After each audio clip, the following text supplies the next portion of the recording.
Is Big Pharma just fooling us again?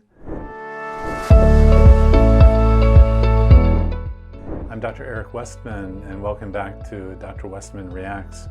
This is in regard to Ozempic and also the root causes of obesity and diabetes in the US. Of course, thank you for sending videos, and this one is actually an interview done by Tucker Carlson of Callie Means. Callie Means is an advocate, apparently the brother of a doctor who understands this, and he understands it clearly. So he's not a physician, but he's an advocate and has a lot of great things to say. Let's see what this is all about. You'd think less than 2 years after the very public failure of the COVID vaccines that more people in this country would be skeptical of brand new pharma products.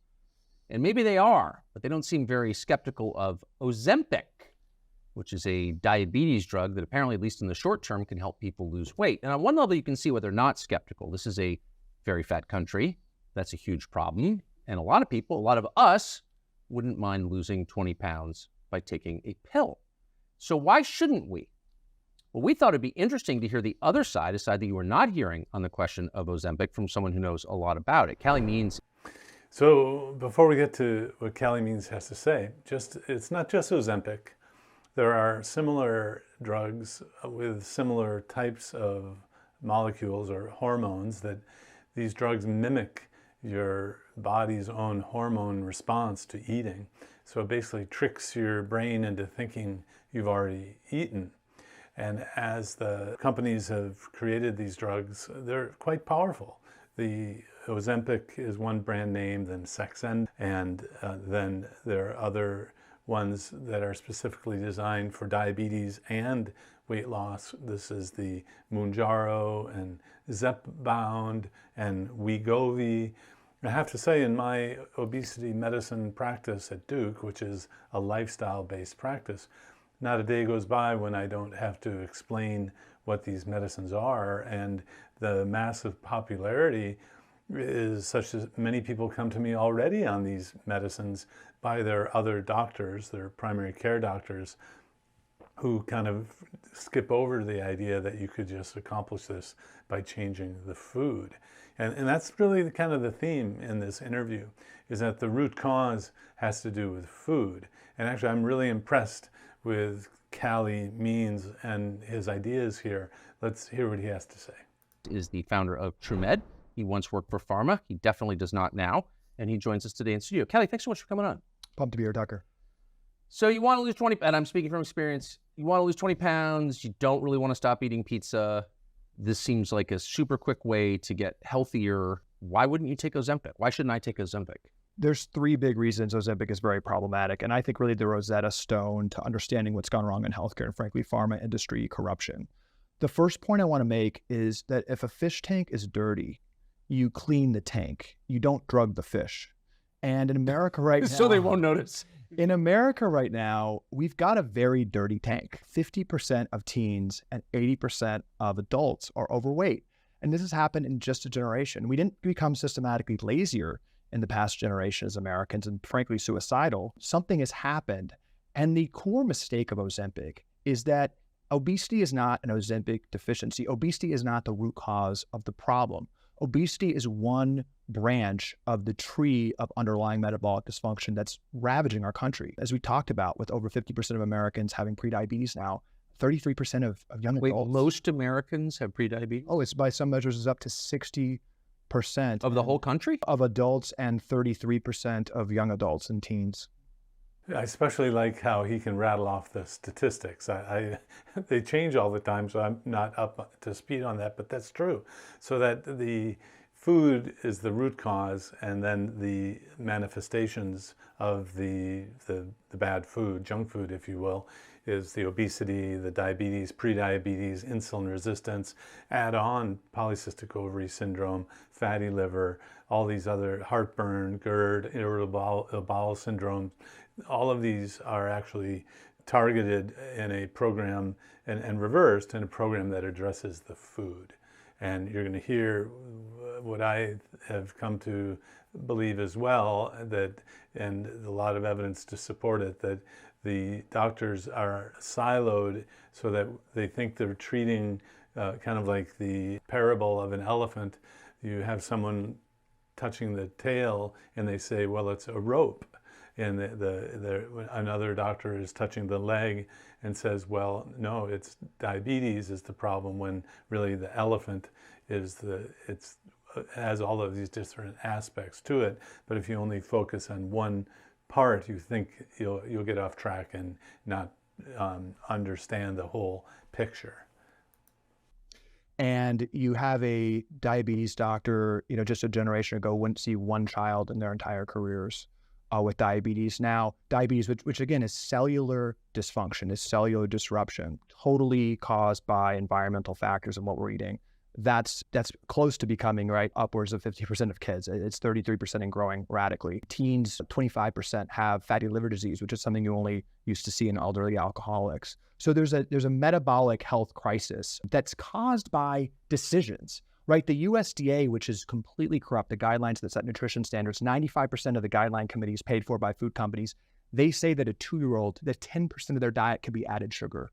We have more money from agriculture subsidies in America today go to cigarettes, go to tobacco than vegetables. 90% of subsidies go to highly processed food. We've propped this industry up. Food stamps, right, which 15% of Americans depend on for nutrition, 10% of all food stamps funding goes to soda. We're the only country in the world that allows that. So we have Goes to soda? Goes to soda. So the U.S. government pays people to drink soda? The U.S. government, direct from the federal treasury, more than $10 billion per year go from the federal treasury to soda companies through the food stamp program. The number one item purchased with food stamps in America is addictive diabetes water. We prop that up. Wow, I didn't know that statistic, but it makes sense. So the food stamps or SNAP program is subsidized food for folks, and certain things you can buy, certain things you can't. And the idea that you would restrict soda in that kind of program might seem like you're being evil and all that, but no, we shouldn't have people being, as he says, diabetes water. Yes, so in the wrong hands, the wrong metabolism, soda like that is a problem. Then diet soda should be okay in terms of fixing the obesity and diabetes epidemic. I'm an internist in a clinic at Duke University, and I treat these problems, and I'm not a doctor of prevention, although I'm turning into that as a focus because we have to figure out how to prevent this onslaught of damage. And I've been trying to figure out how to change. We work hard, we save a lot of lives with reversal of diabetes and obesity and all these metabolic problems, but to really get the big bang, the big effects, we need to go upstream, if you will, and stop people from jumping in this river, stop the children from getting started on all of these junk foods, because that really is the root cause. And I've learned kind of to stay in my lane as a physician and just explain that I can reverse all these things by taking away the junk foods. Yes, it's called a low-carb or keto diet, but there are other types of diets that work without drugs. And so that is another important point that we'll get to, without drugs. We prop that up with food stamps. As we talked about last time, I actually used to work and consult with Coke, and we paid the NAACP and other groups to say it was racist to take that away. We totally rigged the debate. So through a corrupt system, we actually subsidize soda. We do 10 of these things, right? We do 10 easily identifiable things that are causing us, frankly, to be poisoned. And instead of talking about the root cause, we're saying that a weekly injection that you have to take for your entire life that costs $20,000 per patient when 80% of American adults are overweight or obese, we're saying that is the answer for obesity. We have a dirty tank, and pharma has basically changed our consensus reality to say, when all these things are happening all at once due to environmental factors, our savior, you do the math on $20,000 per patient, 80% of American adults, we're talking, and this is clear on Wall Street, food stocks are going down, pharma stocks are going up because they're doing cartwheels on Wall Street. This is on track because of government funding, because we stand to put trillions of government funding into this drug to be the most successful drug in American history. Wow. Yeah, I can't argue with those statistics. And even recently in my state, in North Carolina, the state government was spending so much money on these drugs that they took it off the plan. And so now we're in a very awkward position where patients come to me knowing about these drugs, but the insurance or now the state health plan doesn't pay for them. So then we look into it and it's $1,500 a month or $1,000 a month if insurance doesn't cover it. So actually I waste a lot of time talking about this stuff because it doesn't end up being funded, and people generally don't have the money to afford that sort of thing unless you're independently wealthy. So this is a big problem, and the focus now of having a drug solution for a lifestyle and actually food, and I'm going to argue that it's really just food, because I can fix people who are in wheelchairs. I can fix people who can't exercise. He includes exercise, I think, as a kind of political, you want to make sure everyone feels good, but you don't really need exercise. So, but I like in general what he's saying. So, wow, there's a lot there. But let me just get back to the individual decision to take or not to take this drug. So you're overweight, you have pre-diabetes, and your doctor says, you know, what you would say, which is that's a very serious thing to have. Just because it's common doesn't mean it's not bad. It is bad. And this drug can cure it. Why wouldn't you do that?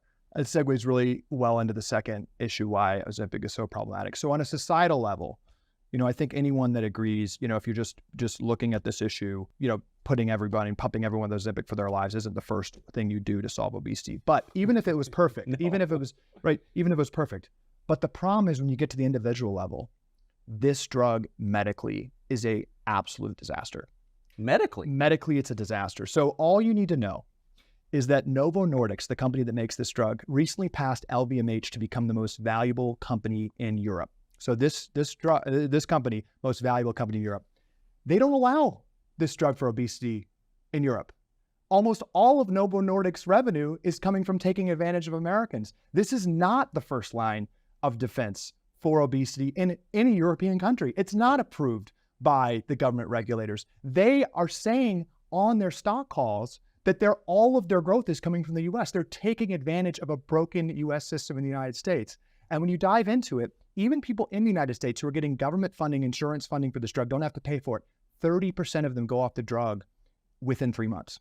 So even though they're fully being paid for it, and we're being told this is a lifetime drug, there's lawsuits coming, just reported in the past couple of days, on gastrointestinal issues and stomach paralysis. The drug itself essentially is stomach paralysis. What is stomach paralysis? The drug, what it does is essentially it sterilizes its stomach, paralyzes your stomach to make you not be able to process food correctly. And there's studies now saying that stomach paralysis, the really messing with your ability to digest food, actually stays after you go off the drug. So there's lawsuits now with people with severe gastrointestinal issues after coming off the drugs that's being pronounced, and that's coming out in lawsuits. Additionally, because of that, you're consistently seeing patients who go off the drugs gain the weight back. So that's almost, I think, Well, yeah. So, you know, any new drug that comes out has gone through some evaluation by FDA, and the reason they do that is they want to be able to market it. So in the US, you can't market a drug unless you've gone through that formal testing. That's why some of the supplements you'll see, well, most of them at the supplement store, say this has not been evaluated by the Food and Drug Administration.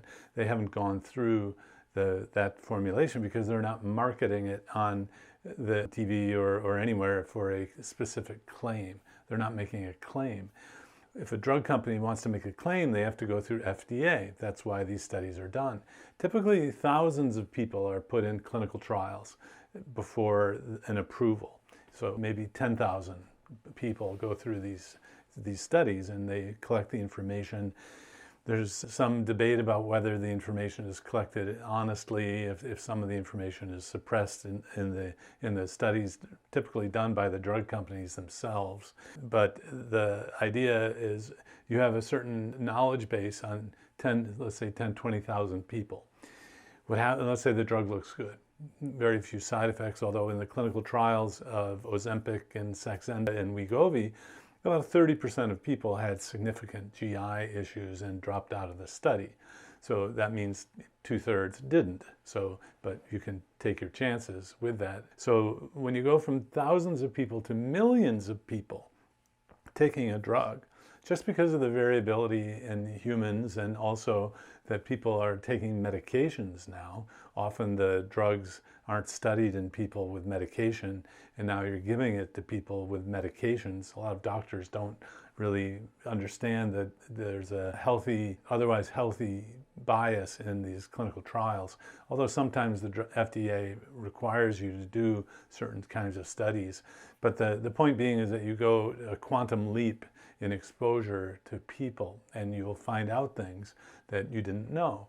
That's called phase 4 marketing, where doctors then are asked to write in and submit side effects to the FDA, and the FDA looks at them, evaluates them. Now, you know, if FDA is an honest sort of agency, then you would rely on them to be honest and transparent. I'm not sure if that's actually the case in all drugs. So what we have is a new drug that mimics the feeling of fullness after you eat, and it paralyzes or slows down the stomach. And you know, what else does it do? Well, what happens after you eat, say on a holiday? You eat a big meal, what do you want to do? Nothing. You want to just sit around, you maybe sleep, watch TV. So you're going to find people having all sorts of these other side effects that aren't, you know, quote, part of the portfolio, but they actually happen. And we'll hear about some of them now. Universally accepted even by Novo Nordisk. When you go off the drug, you gain the weight back. But again, we're seeing most people that take the drug within the first year come off it because the gastrointestinal issues, the stomach issues are so pronounced. Well, I have to say it's a problem with every drug, even a problem with diet programs, a problem with, well, less with diet. If you learn how to lose weight, so there's a weight loss phase and a weight maintenance phase. If these are different types of things, you take a drug to lose the weight, you haven't actually been counseled on how to address the food when you're down at your weight loss goal or your weight maintenance. Even if you've had weight loss surgery and you lose 150 pounds, no one really is there to help you figure out what to eat again. And many people will regain the weight after they go off the drug, the pill, the shot, the surgery, or even diet programs. And so in our program, we are pretty clear that there's a weight loss phase, a weight maintenance phase, and we never want you to go back to the typical American diet that made you gain weight in the first place. So in a program like ours, we teach along the way that some changes will have to be made for the long run. Of course, we're not locking people up in a keto prison. Yes, you'll be able to go back and eat some of those foods, but the amazing thing is after a day or two, all of these approaches will cut out the hunger. So any really successful program cuts out hunger very quickly. And that's really important for a successful type of program. So this isn't the only drug that has a problem with weight regain when you go off the drug. They all do. Additionally, the EU, again, where this company is based, just launched a probe into suicidal ideation caused by Ozempic. You can't even make this up. But the EU is doing a massive probe because there's so many reports of increased depression and increased suicide. Now, I was debating a Harvard doctor about 6 months ago, and I brought this up because it's kind of obvious. Your serotonin, what produces your contentment and happiness, 95% is made in the gut. And again, Ozempic essentially is gut dysfunction. So when you mess with the serotonin and mess with the gut, a lot of unexpected things happening. And very understandably, and really what's to be expected, is we're actually seeing reports of a mass increase in mental health disorders and even suicidal ideation from Ozempic. Kind of you just back up and ask, this miracle drug is too good to be true. It's really coming through. Wait, so you're saying... So remember, it's not just Ozempic. So semaglutide and similar molecules, you would expect this discussion to also apply to these other drugs. They're injectable drugs, even a pill formulation of this one for diabetes. So yeah, this is an ongoing issue of phase 4 marketing, where you learn about the effects of a drug when you apply it to now millions of people. It reminds me, I was on a study section, meaning we were reviewing grants, and one of the professors on the study section was a pharmacologist, and just brilliant person, and donating time, giving time to these study sections. It's a lot of hard work reviewing other people's writing and grants. And he taught me that, show me a drug that's very specific, and I'll show you a new drug. Meaning the drug, over time, almost all drugs are found out to have other effects than not just that one that they were being touted for. There could be a downside. It's not perfect. 30% of people. But I want to say this, and I'm a libertarian. I think people should be able to take Ozempic. I think most drugs should be legal, frankly. The problem is, where the rubber really hits the road, is there is an all-out assault to convince us that this is the appropriate drug. Again, this is the target market. This is why the stocks are popping and why Wall Street's going crazy. It's the biggest TAM, the biggest target market for any drug in American history. It's 80% of American adults. But it's being fast-tracked. You wouldn't believe this, but the American Academy of Pediatrics recently said that they recommend this as a first line of defense for teens. And the study basing that decision for the American Academy of Pediatrics to say that every obese or overweight teen, which is 50%, should take this drug, was a 68-week study. We had a 68-week study for a lifetime recommendation to 50% of teens in America. Yeah, the low-carb world wasn't too thrilled with the American Academy of Pediatrics position statement that said that the children should have weight loss surgery before even considering, an unhealthy diet like a keto diet. That just defies all explanation. That you would, there's really no risk to changing a diet. There's a perceived risk of a keto diet, but it's not real. And there's actual risk of weight loss surgery and these other drugs. To receive these injections. So I guess nothing would surprise me coming from the American Academy of Pediatrics, which seems really like a vector for badness, given their performance during COVID. However, you just still have to wonder, how did that happen? That seems reckless. Like, how could a body like that, which has some residual moral authorities because of its name, how could they do that? You are transitioning perfectly into the third point, which is that the reason Ozempic, I think, is such a important story in America today is because it's really, again, it's the Rosetta Stone of understanding corruption. Our institutions, particularly the healthcare industry, has completely let us down. And just step back and think about it. Pharma is the largest spender on TV news ads. It's the largest spender. Novo Nordisk specifically is the largest spender on foundational obesity research. It's the largest spender on medical groups like the AAP. It's one of the largest funders of actual civil rights groups. So you actually can't even believe this, but Novo Nordisk is paying the NAACP to say that not supporting Ozempic is a civil rights issue. So you're racist if you're against giving kids a diabetes drug? It's on the NAACP website, and the NAACP is a registered lobbyist for Ozempic, saying that you are a racist because there's disproportionate issues with obesity in certain communities. Yeah, so it is hard to believe some of this, though it's not beyond belief. The people come into my office now knowing the jingles for these drugs, and having a song to it. Even the songs that we grew up with, or the names, the words are being changed. And one of my patients came in kind of irate, and she said, "There shouldn't be songs and jingles about drugs on TV."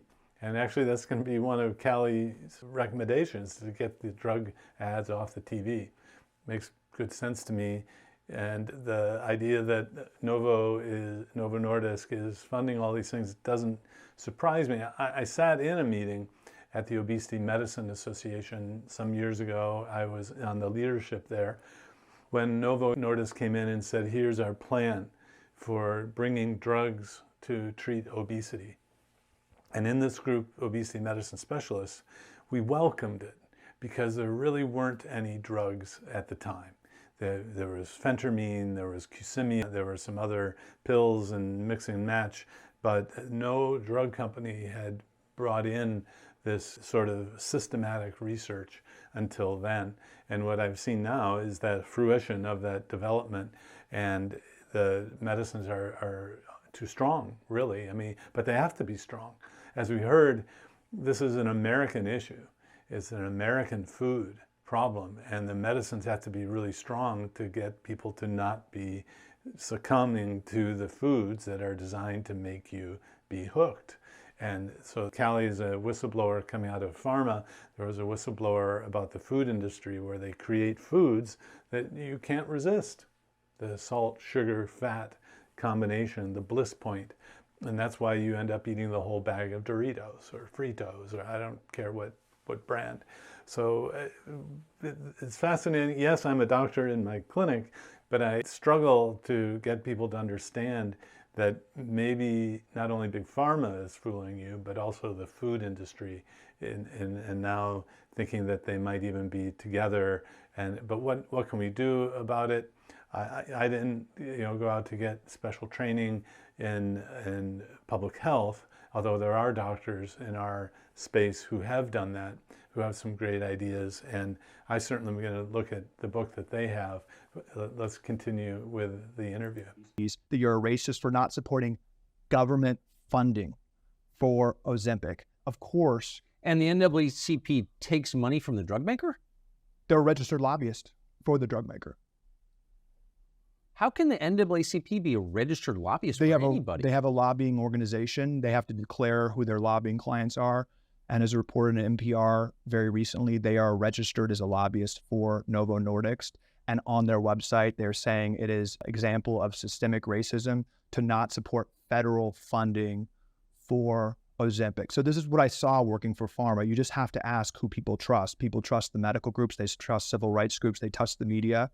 You have a situation where, additionally, Novo Nordisk, and this is reported, has given $30 million in direct bribes to obesity doctors. You would be hard-pressed to find a doctor who treats obesity in this country who has not received some kind of donation, not research grants, but direct consulting grants from Novo Nordisk. Like just sending him cash? Exactly. So how can doctors take cash from drug makers? Oh, this is what's done. The drug makers spend hundreds of millions of dollars a year in direct cash payments to doctors. But you can't get the drug except with a script written by the doctor. Yeah, a prescription.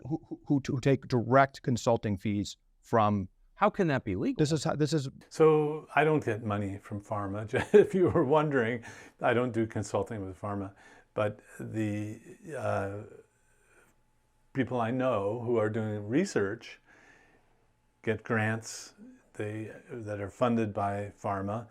That's proper and all kosher, and then perhaps they'll go on speaking engagements, speaking tours, and they would get consulting money as they speak about the drugs. That's pretty common even today. But the idea that you would, so years ago, you might even be sent off to a Caribbean island, based on some drug maker's money, that doesn't happen so overtly. But the payment through, approved ways of consulting does exist today still. What you watch things about the opioid crisis and how the opioid completes the same playbook. I actually, when I was working for Pharma, the opioid crisis was in full effect. And there was a panel in 2012, and the panel was full of outside experts recommending guidance on opioids. The head of that panel was a man named Dr. Philip Pizzo, who was the dean of Stanford Med School at the time. He was a pain specialist. At the moment he was appointed to that panel, Stanford received a grant from Pfizer, who's one of the largest opioid makers, of $3 million for pain research. He appointed 90% of that panel, who are also conflicted, to receive direct research and personal consulting fees from opioid makers, and they relaxed opioid standards. This is exactly what's happening on obesity. You have Dr. Fatima Stanford, the head of obesity research at Harvard, paid tens of thousands of dollars by Novo Nordisk, just started a new... Directly? Direct. No, not to mention, of course, millions of dollars of research grants. She's been paid tens of thousands of dollars. How can Harvard allow that? There are no conflict of interest rules in medicine. Harvard is supporting her, and the NIH recently, it came out that 8,000 research grants went to university professors who also have a direct conflict of interest with the topic in the drug they're studying. How can the Well, I'd have to shade that a little bit. We do have, at least at Duke, I assume other universities, we every year fill in our conflict of interests forms and it gets reviewed. But he has a point that, so transparency is what we have within the university, and there's a certain amount you could make every year, I suppose, within the realm of what other professionals are doing at that university. But so transparency is a way to, and again, on papers, people will write down who funds them, what conflicts they have. And it would come a long way in that it used to be you weren't required to write down your conflicts, and now you do. And the point here is most experts have some conflicts. Now, if you threw them all out, you'd be getting rid of most the experts, at least the experts in drug use, right? But it gets kind of complicated. How can you be a physician, even a teaching physician, and do that? I mean, that's so obviously unethical. It's so obvious, it's so omnipresent that it isn't discussed. I mean, you're Well, let me say that usually there's a proper method of transferring the money. It's not like it goes into their private bank account. So you get a company putting on a meeting, the professor is sent to the meeting, given an honorarium for attending, or the review kind of panel where you get paid as a consultant. So there are like acceptable ways, and it depends on the universities. Some are more stringent than others to bring in that kind of money. And yes, it would be personal consultation money, which is it's more direct rather than the research money, which might fund a lab or other employees. But so it's not like, here, just take this check. Usually there's some service that is being asked of the professor, but still it has that connection and that conflict. You're saying this like it is obvious. It's manifestly obvious. You hear this, most Americans are outraged. This is like, you're swimming in water. You don't realize you're in water. This is how academia is. The food industry, if taking it to food, which is making us sick, spends 11 times more on foundational nutrition research than the NIH. Pharma is the lifeblood, right, of foundational scientific research in this country. And then you get to the NIH, of course, it's a revolving door between government and industry, and the vast majority of NIH grants go to pharma research. So the NIH is basically a grant-making organization, and this is just statistical, almost all going to research that has conflicts of interest with pharmaceutical drugs. The problem here is that every institution, all these institutions fundamentally make more money when we're sick.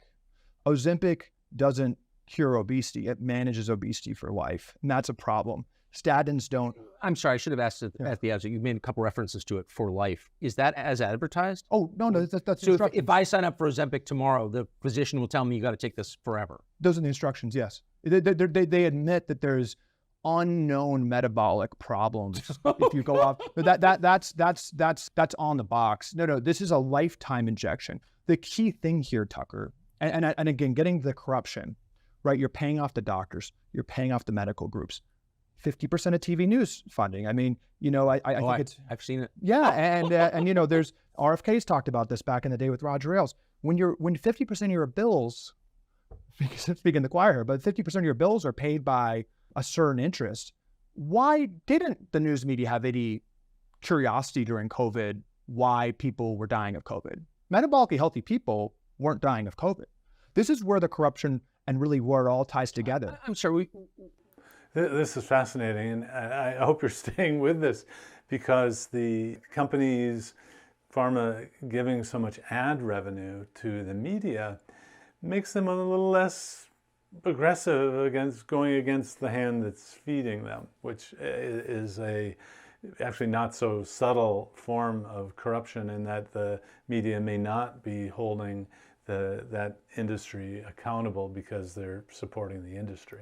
Will you describe that in a little more detail? We had probably the biggest event in American history since World War II, where we shut down the country, yes, where we really, I think, showed our weakness just physically and mentally as Americans. American COVID deaths were substantially higher than other countries. And research, it's not argued, has come out saying that the COVID was a foodborne illness. Dying of COVID was a foodborne illness. If you were metabolically healthy, if you had stable cholesterol, stable fasting glucose, weren't obese, you didn't die of COVID. COVID disproportionately, overwhelmingly, even among older people, affected people with comorbidities. And we're a lot sicker in America. And the comorbidities were caused by eating bad food, mostly. Comorbidities are obesity, heart disease, diabetes. Those are the main comorbidities. So if you did not have those, you were essentially not impacted by COVID and had an almost 0% chance of dying of COVID. So the media, though, right, who's heavily funded by pharmaceutical companies, didn't have any curiosity about that. Didn't have any curiosity, maybe this is a 9/11 moment, that we're not at our best as America, right? We are a sick, depressed, infertile population. Sperm count is down 50% in just the past generation. 25% of women now have PCOS, the leading cause of infertility. We are having trouble reproducing as a species.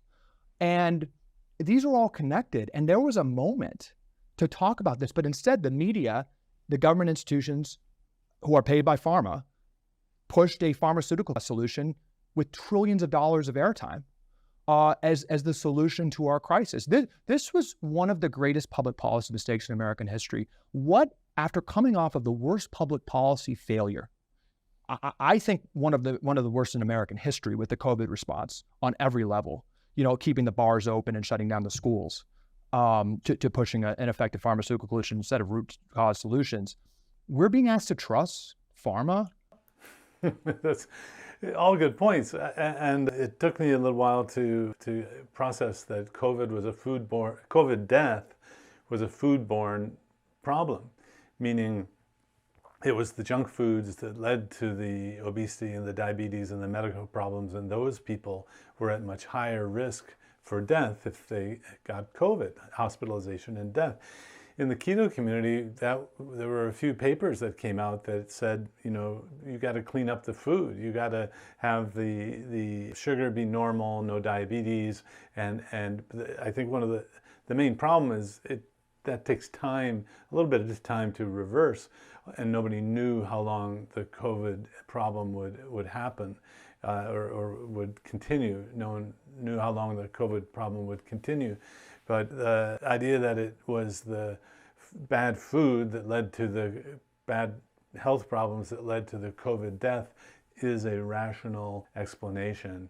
And the to have relatively healthy people be relegated to the same restrictions as the unhealthy ones, I can see why some people were upset about that.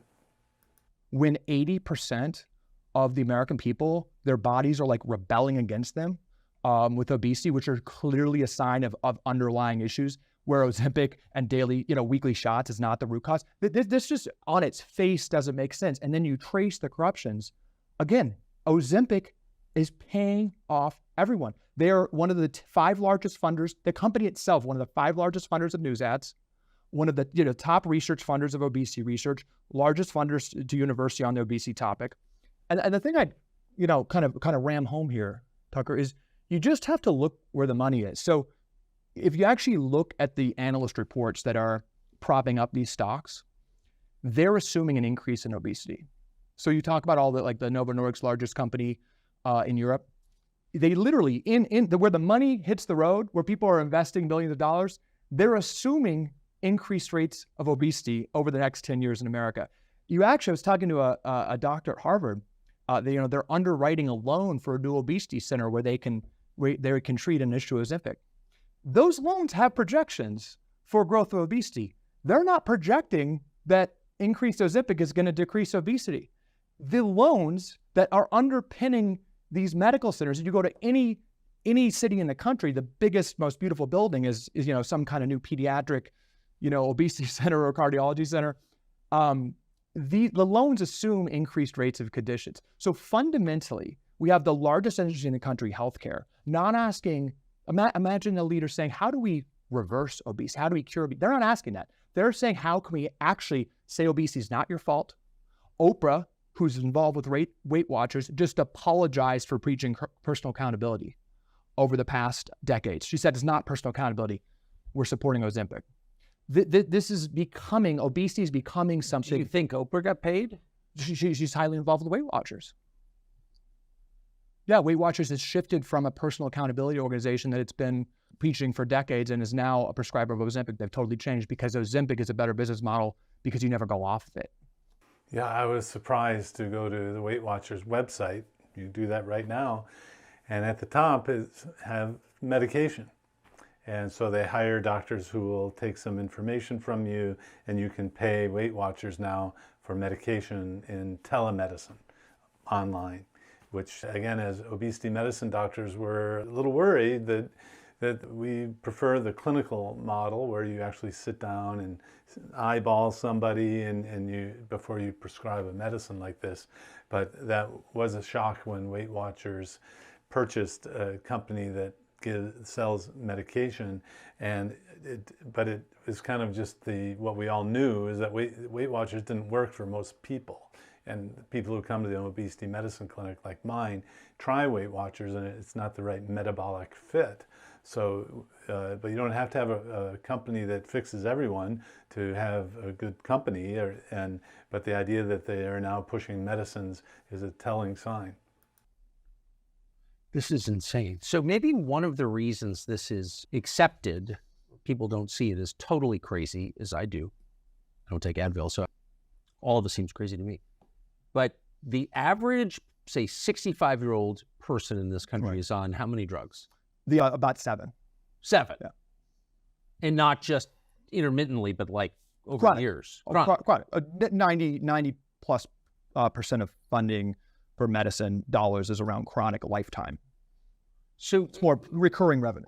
So describe what that looks like the scale of it. Yeah, I think again, we're so desensitized to this, we don't understand how crazy it is, how much of a failure it's been. Well, I'll give you an example of my mom. So my mom was 71 and went, for a checkup and was told by the doctor she was healthy. And she was actually at the time on 7 lifetime medications. So she was on, maybe a decade before, had high cholesterol, was prescribed a statin. And the message from the doctor was, no problem. Most, the majority almost of people your age are on a statin. No problem. That's a rite of passage.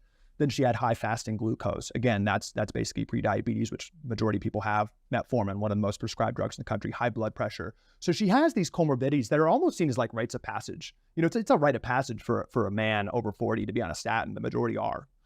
So these were all kind of normal things. So as we've treated everything in silos, that's a lie.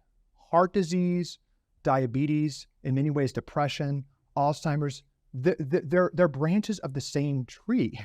We've actually lied, saying those are different conditions, seeing 4 different doctors for 4 different treatments that don't even talk to each other. So we're managing the symptoms instead of seeing those symptoms as a gift and realizing that we have a root cause metabolic crisis. That's why the more statins we prescribe, the more heart disease goes up. The more metformin we prescribe, the more diabetes goes up. The more SSRIs we prescribe, which are now 25% of women. The higher the suicide rate goes. We're seeing skyrocket. So we're siloing everything. And literally. Wait, there's so many questions. Yeah. So 25%. I have to echo and corroborate that most people come to me on 5 to 7 to 10 medicines. He neglected the scaling up of when metformin stops working, you get put on another pill, and when that stops working, you get put on a shot, and then the escalation of the heartburn medicines. Again, he could be a spokesperson for the Obesity Medicine Association, which is the largest group of medical weight loss doctors in the world. I'm past president of that, but I use a lifestyle kind of treatment, not a medication one, if at all possible. But what he's saying has a lot of truth to it. 25% of women are on SSRIs? We have a societal dynamic where 25% of women in the United States are on a medication. And I'm not just flatly anti-drug, but this is a societal dynamic, Tucker. We have 25% of women taking something that fundamentally numbs you out from reality. And we don't even blink an eye at that. And depression, mental health disorders, anxiety, suicide. Suicide is now the second leading cause of death for young adults. SSRIs are after drug OD. Yeah, and which I think could be related. And SSRIs, you talk to any high schooler now and looking in it, it's the first line of defense. I mean, it is prescribed like candy when to children? Oh, yes. SSRIs. SSRI prescription rates are skyrocketing among teens. You talk to any high school counselor, anyone at any high school, this is the first line of defense when I would never talk to a high school counselor under any circumstances. Yeah, well, that's very smart. I'm working my way through a recent book that just was published by and written by Georgia Ede, Change Your Diet, Change Your Mind, which weaves the same sort of diet and brain health connection. And also remember Chris Palmer's book called Brain Energy. These two books really are important to understand how food and nutrition and carbs affect the brain, and how the changing to no carbs or a keto diet can actually be helpful for many different mental health issues. Yeah, they're skyrocketing among kids, and there's actually a black box warning on SSRI's label actually saying that it increases suicidal ideation among children, and they're widely prescribed to children. Not to mention the fact that 20% of high school seniors are on essentially methamphetamines, Adderall, which if you read the book Blitzed, actually traces the history. Adderall was developed by Nazi Germany as a tool for Nazi soldiers to be more aggressive, and now is prescribed widely along with SSRIs to kids. One thing, I'm trying to keep track of everything you're saying, all of which is checkable, I assume, on the internet. Statin drugs are prescribed to the majority of American men over 40?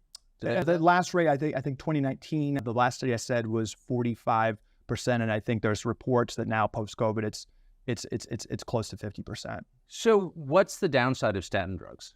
Oh, there's wild research coming out. I mean, the highest level, just even if the drugs don't have no side effects, heart disease isn't a statin deficiency. What statins, to me, at the most important level, represent that we have a moral hazard, right? Fundamentally, when you're prescribed that statin, you're told by the doctor that you're doing something. When you're prescribed the Ozempic, the doctor, Fatima Stanford on 60 Minutes, who's paid off doctor from Ozempic, said, throw willpower out the window. This is a brain disease.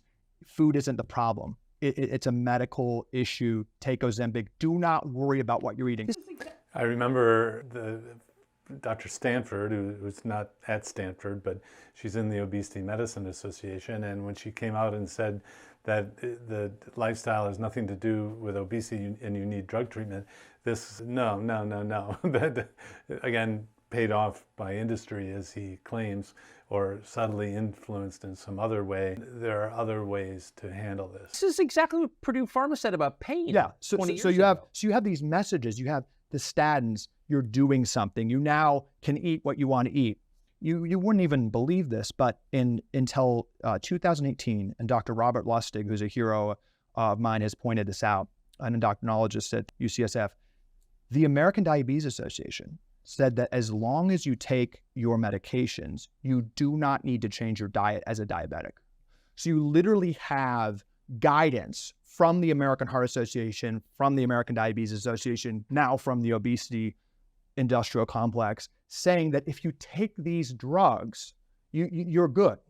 But that's a lie, because there's never been a drug in American history for a chronic condition that has lowered the rate of that chronic condition. What's the cost of all that? Just diabetes?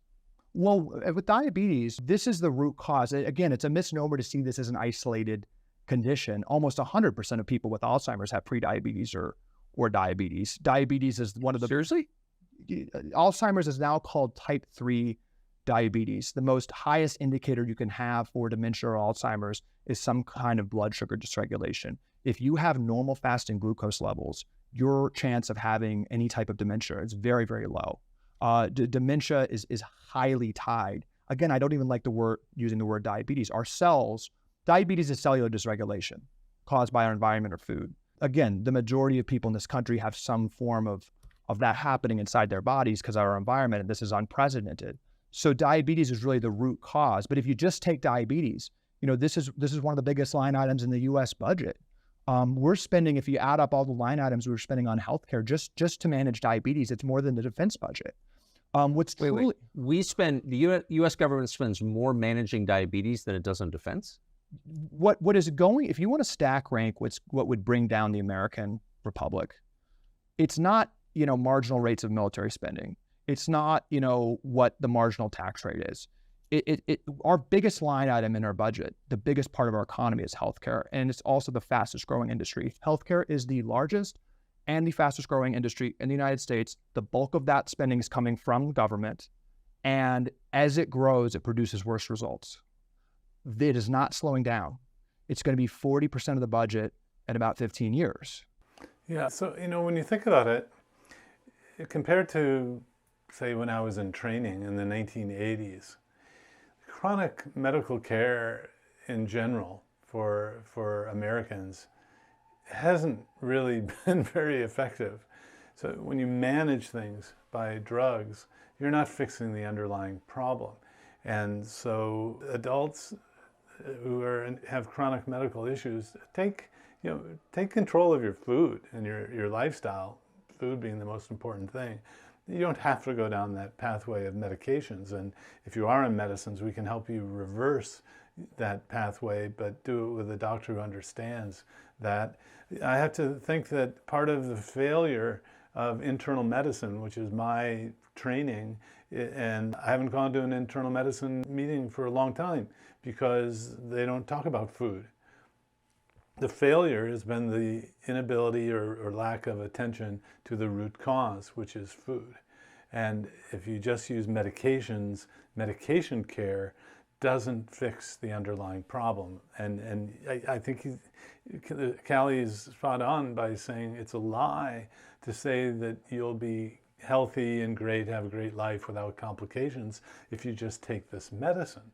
Because the medicine doesn't prevent, it might reduce a little bit, but it doesn't prevent the underlying disease. It just manages it. And the root cause is actually outside the doctor's realm of understanding, which is food. Food is my secret weapon, I'll say, as I point up to the list of foods on the wall.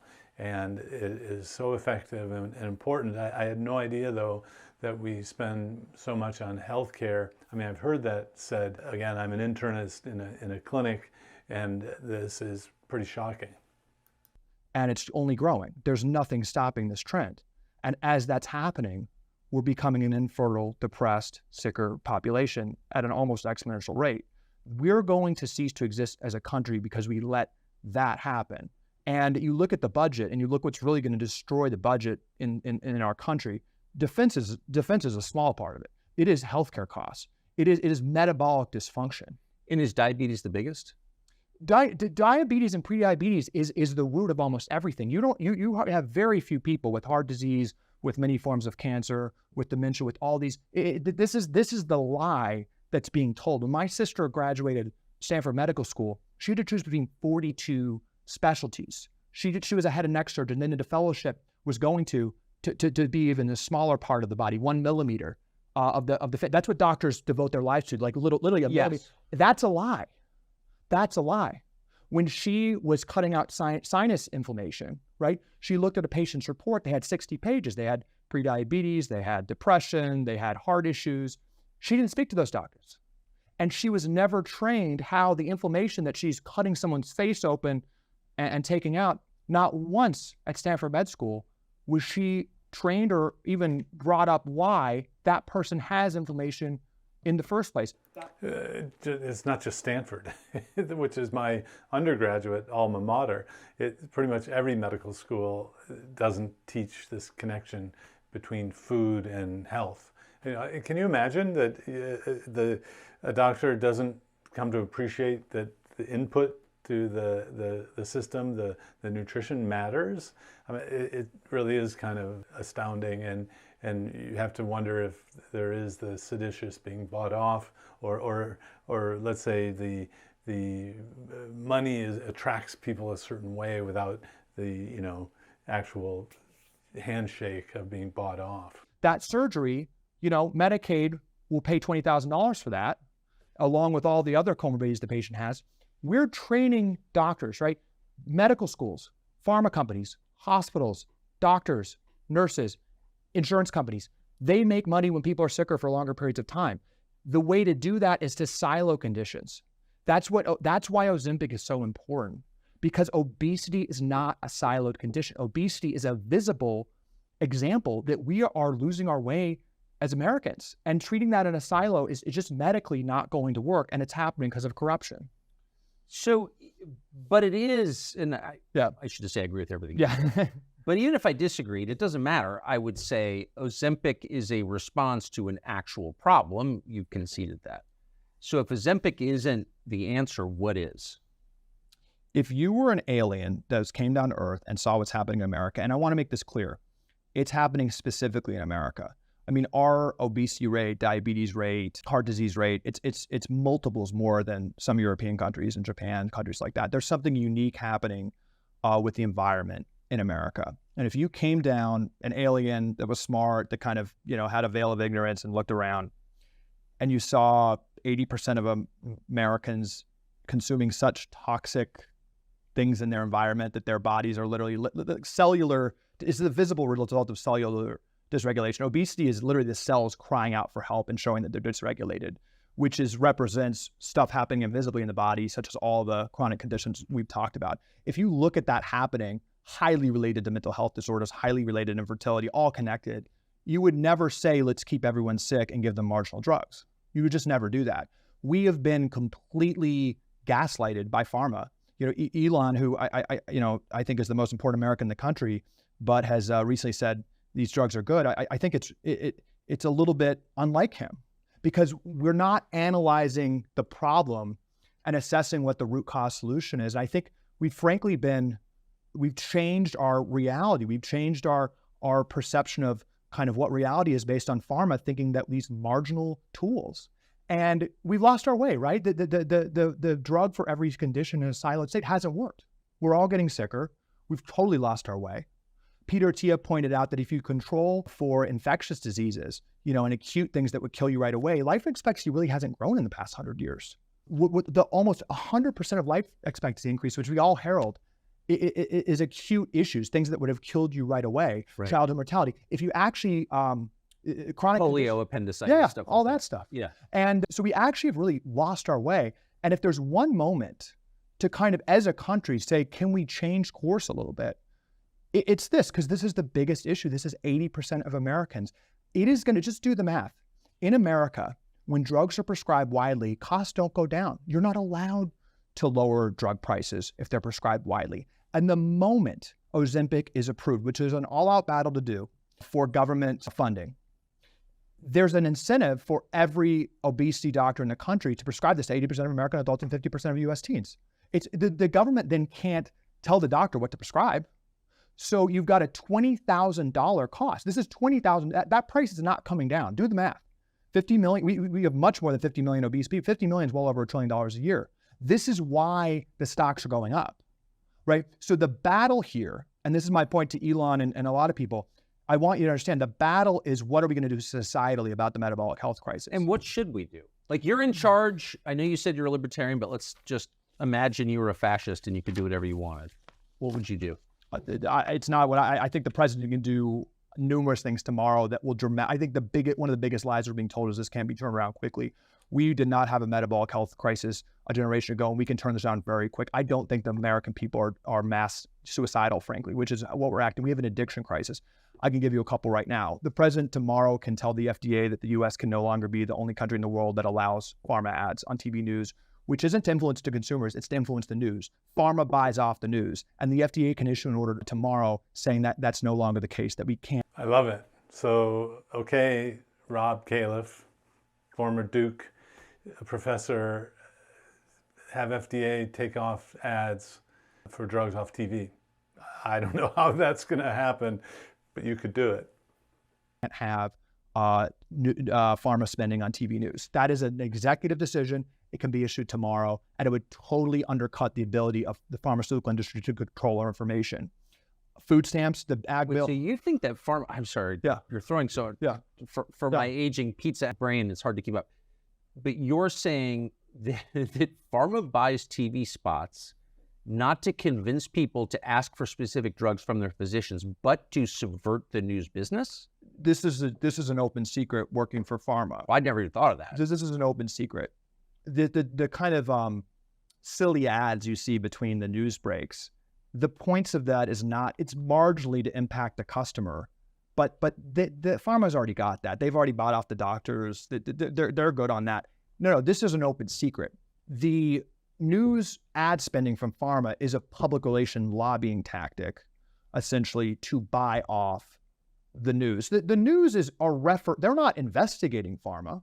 I've noticed. The news has become basically a referee that you were a terrible anti-science Luddite for asking why, the shots that we require our kids to get that fundamentally by their own advertising change the immune system of that child for life, why it's gone from 20 to 70. To even ask that question, the news referees that and calls you anti-science when the two largest vaccine makers in the country are literally criminal enterprises. GlaxoSmithKline and Merck, in the past 5 years, has settled two of the largest criminal penalties in American corporate history for bribing doctors and creating misleading research, who are the two largest vaccine makers. So you literally have the media playing referee that you can't even ask a question.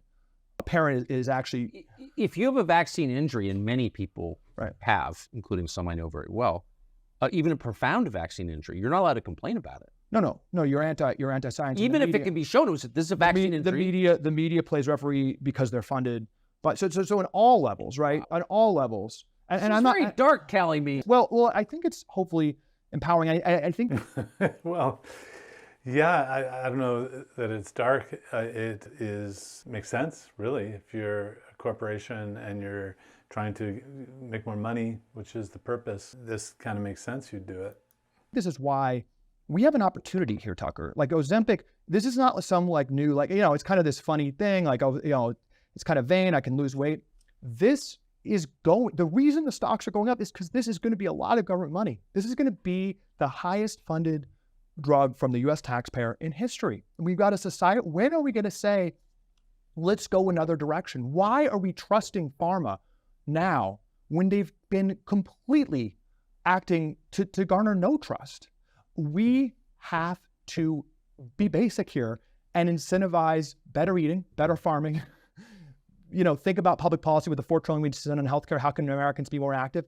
These are basic things, but these can be done. And just two more quick ones. I mean, there's 20 of these, but you just have to go to the incentives. You were surprised that the majority of university researchers and NIH grants go to conflicted researchers? Yeah, I was shocked. Tomorrow, the president could say, we're not going to touch NIH funding, but we're not going to issue grants anymore to people with conflicts of interest. That would sound like a reasonable policy to 95% of the American people. I think that's unimpeachable, bipartisan policy. Of course. It will cause a conniption.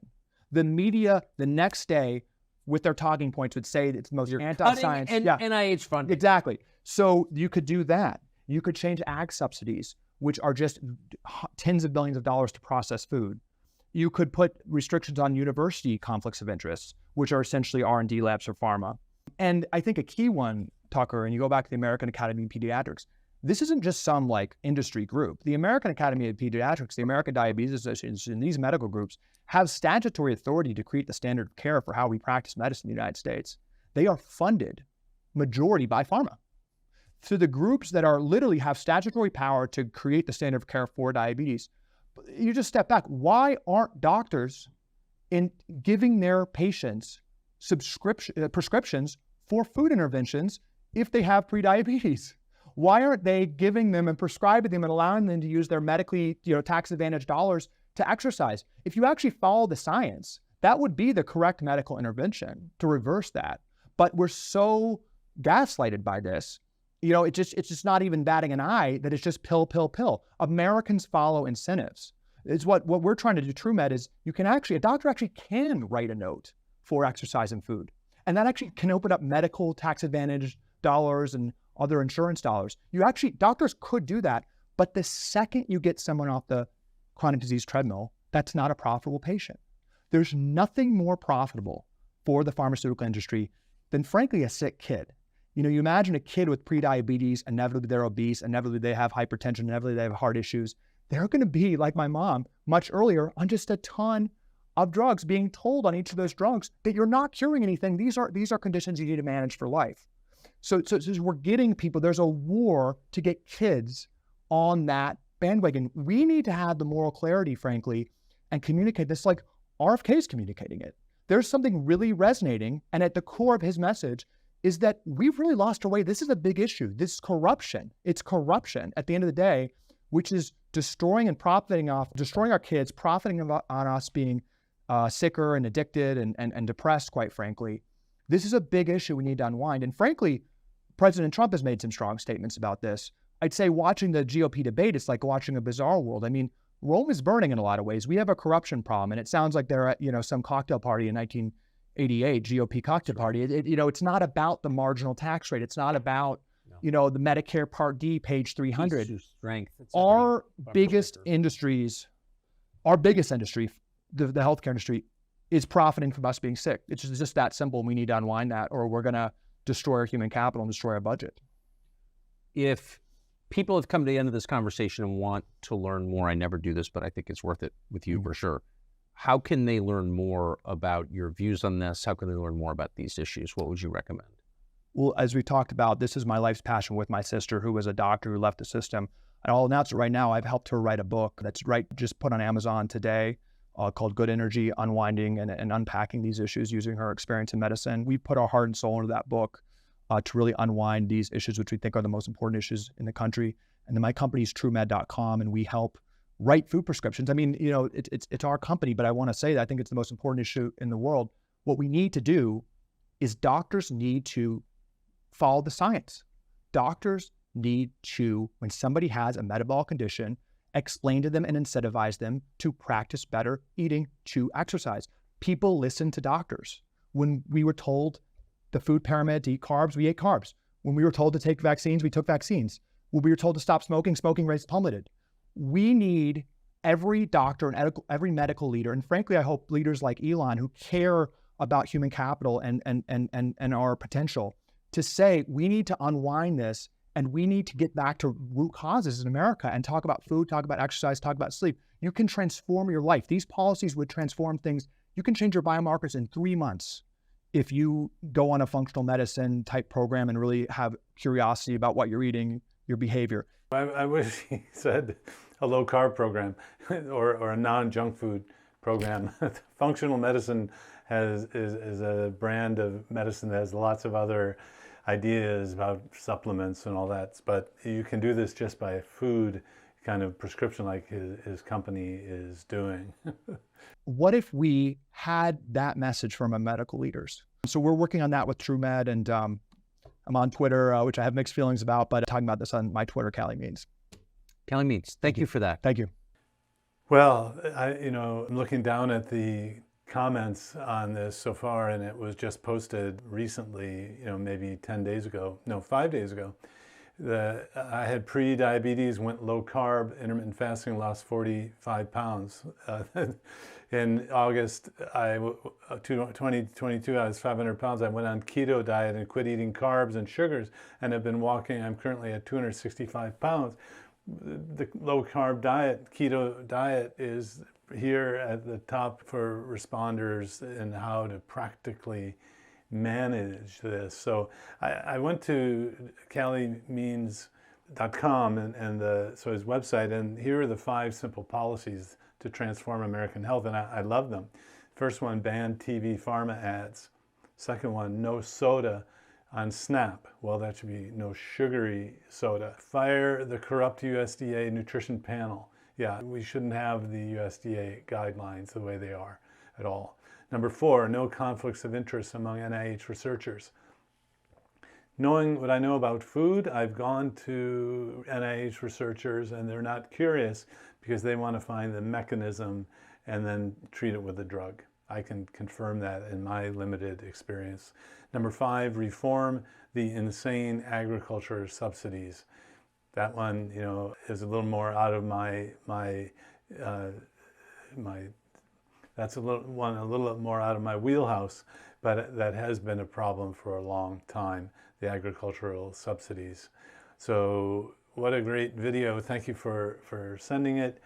I appreciate your comments. Please comment below and send me videos to look at. If you don't have my top 10 tips on how to start keto the right way, please look in the description below. And if you please ring the notification bell and subscribe so you don't miss out on further content.